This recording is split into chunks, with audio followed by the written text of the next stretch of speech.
เข้ามาวันแรกแล้วนะครับนี่วันแรกนะครับวันที่11ครับพิกัดก็อยู่ที่ตำบลธาตุอำเภอรัตนบุรีจังหวัดสุรินทร์นะครับมาตามสัญญาครับจากที่รอคอยมา1 เดือนเต็มครับ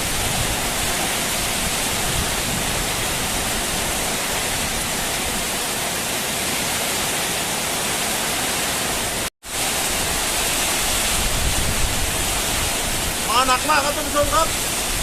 รุนแรงมากเลยครับทั้งลมทั้งฝนนะครับ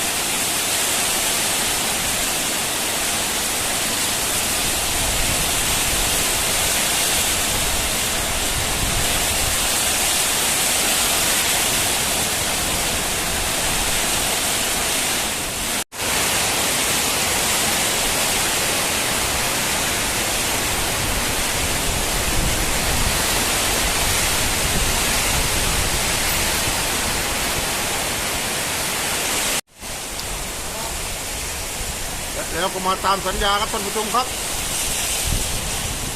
หนักมากเลยครับ